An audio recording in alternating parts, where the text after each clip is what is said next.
On Big Country 100.9, it is 8:47, and we have a special guest in the studio, Yes, and this is really nice. From Williams Family Medical, Dr. Rachel Williams. Welcome. Thank you. Good morning. Good morning. You're definitely someone that we all need to hear some information from these days, I think.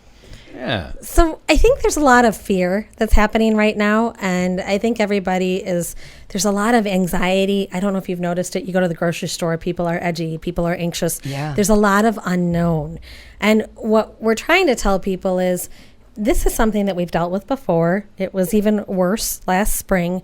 Yes, I'm seeing a lot more cases. There are definitely more positives. And yes, there is a chance that we are going to run out of test kits again.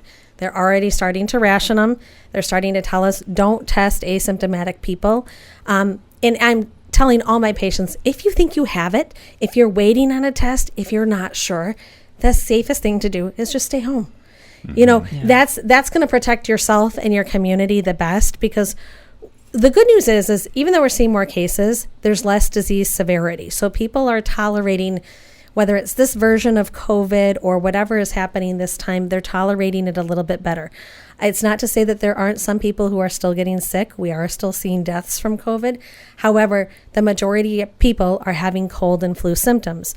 So especially with my younger patients, I'm saying if you think that you might have a cold, or you're like, maybe it's just my allergies, maybe I'm not sure, that is not the time to visit your grandparents. That is not the time to run out to Meijer and immediately start shopping and coughing. Yeah. That is the time that you stay home for a couple days and kind of protect yourself and your community, because most people are tolerating it a little bit better, but that's also giving some people a false sense of reassurance because our younger patients aren't as sick, so they're still going out to public places.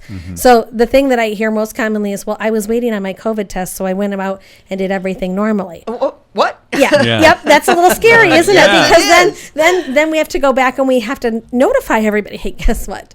When you were at X, Y, and Z place, there actually was a COVID positive person. So now we need you to go into quarantine.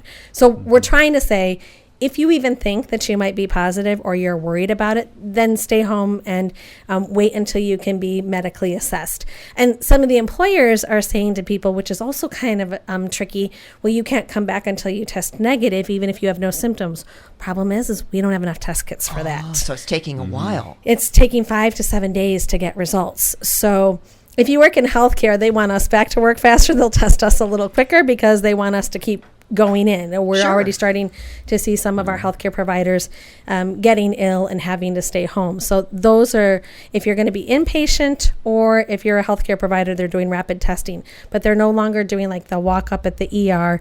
Everybody has to make appointments, because what you don't want to do is mix all these people who might not have it with all these people who do. Right. So even though that seems like a little bit harder of a way to get tested, it's actually better for our community to kind of take your turn, because if you don't have it and you get a negative test, whew, that's great, but you haven't been mixed with a bunch of people who do. Right. Yeah. So Well, we've been through so many months of this, and some people are getting weary of it. tired. But yeah. what are, like you said, if you don't feel good, stay home. There are some really logical things that we need to keep in our heads that aren't necessarily hard. We're just kind of tired of them. Yeah, and Americans are used to working through everything. It's kind of our culture that you go to work even if you're sick. And this year we're saying to people, if you're sick, keep that to yourself. No need to share that at the holidays. Don't go to I think I might have to have a couple weeks off here. No, you're fine. Absolutely fine. All right. So if someone isn't feeling well, what are the steps that they do? Do they call you? Do they just... We're doing virtual visits, and we're seeing people within 24 hours or less. So some people call me and say, I just don't know. I need you to talk me through the process. And, we can do that through a virtual visit. And other people they sound like they're actually pretty sick, and I might start treatment on them.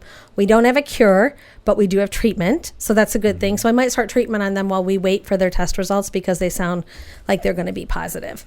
And then we treat them accordingly. Or presumptively. What are the feelings of it? If does it feel like a cold, or does it feel like the flu, or what are they symptoms? So that's a good question, because a little bit of both. Yeah. Some of my patients are saying it's just nasal congestion. If I didn't know I'd been exposed, I probably never would have been tested. And then other people feel like they have a case of the stomach flu and they start to spike a temp. So it could go either way. Oh, boy. We're not sure at this point if it's going to be respiratory or, as we say, GI, if it's going to hit your belly and your stomach, that sort of thing. It could be either one. Is the main thing to take the temperature, and if your temperature's up, don't go to work? Yep. Yeah. Yep, that's the main thing. Or, some of my younger patients are like, I just thought it was a cough, or, the sniffles, or like just your regular fall cold. And for them, the disease severity isn't such a big deal. They have cold and flu symptoms. Mm-hmm. They can take some Dayquil, they can take some NyQuil, they can make it, right?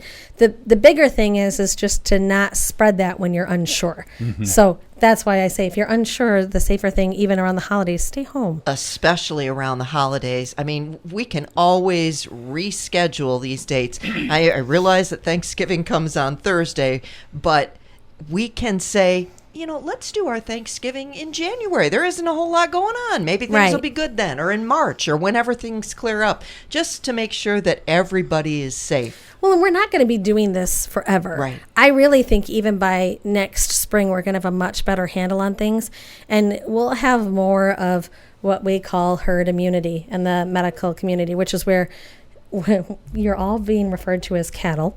Nice. However, just so you know, but the more people who've had it, the safer your community is, because you're not going to transmit it through as many people. So as it goes through our community and more people become immune to it, it will not spread as quickly the next time we get another go round. Okay. So, yep, we're seeing an increase in number of cases. I think we have some injections for you. Do you need some needles, some shots? What all parents threaten their kids with? Got it. Well, obviously the things that we heard early on, the hand washing, don't it works. Cough. Yeah. Those are mask wearing. Those are easy things, but we need to keep them in mind. Yeah, because people are tired of wearing their mask. And in all honesty, we are too. We get tired in healthcare of wearing our mask, and all of our hands are chapped. We're tired of washing.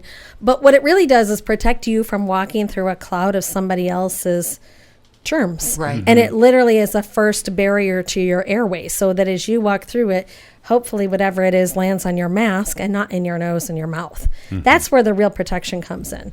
So it's simple. It's an easy thing to do. So be respectful of others. If you're not feeling well, be smart about what you do. Don't and where pull you your go. mask off and cough on people. Don't walk into somewhere and take your mask off and say, I just can't breathe, so I'm going to breathe all over you now. I mean, we're all doing stuff we don't really like. Like I said, I'm disappointed too. We usually have a great big family gathering for Thanksgiving, and our family isn't doing it this year, and it's it's a little bit hard. Mm-hmm. There are sacrifices we're all making. But But I think that it's usually it's our cooking that makes people sick at Thanksgiving. So we're lucky. True. So you're actually saving your family Right, in multiple ways. Well, that's good. You overachiever. We're saving lives too. We haven't had to call and tell people not to come. They're calling us and saying, "Yeah, we're not coming this year."